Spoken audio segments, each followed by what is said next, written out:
Hi folks, we mentioned in our last video that we wanted to show you how to mix up and apply Primo, but we ran out of time just because of YouTube's 15-minute limit, so we're going to get that done today.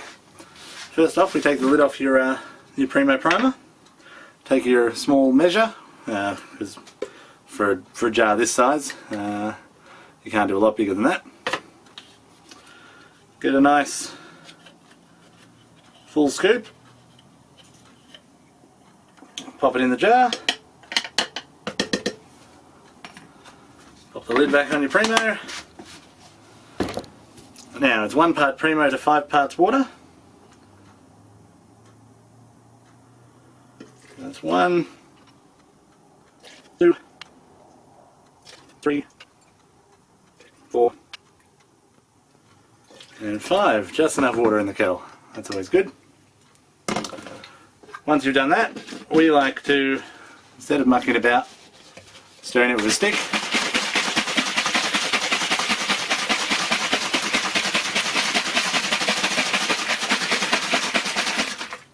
I'm just going to shake this for another minute or two. Okay, so after quite a lot of shaking, that's ready to go. Now, the problem with Primo is that it's excellent because it gives you a lovely smooth finish and it cleans up really easily. It is, however, it falls out of solution extremely quickly, so every time we dip our brush, we'll give it a stir.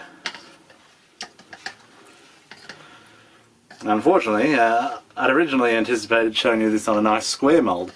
Unfortunately, we're doing it tonight on a round one, and a round bowl at that, which is the hardest shape to do it, but it's all following the same technique. So you just want to brush from one side to the other.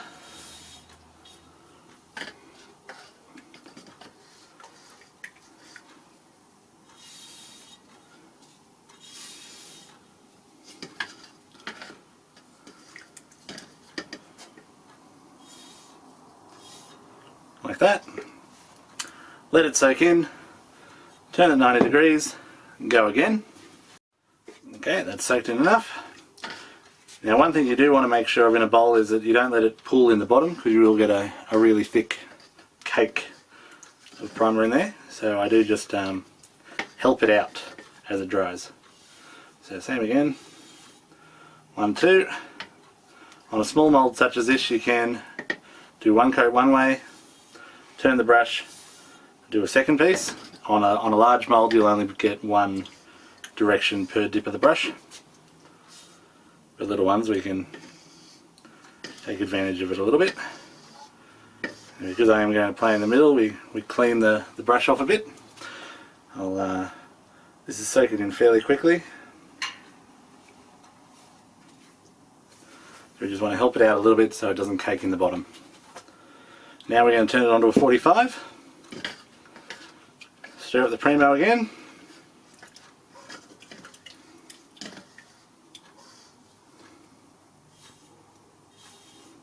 You can start to see by your 45 coat that you are getting a coating on there. The brush gets a little bit harder to drag across and the colouring's a bit darker.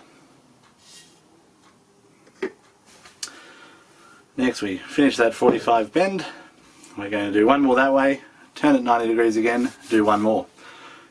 By the time you're up to your third coat, it usually does start taking a little while to soak in and dry. So I will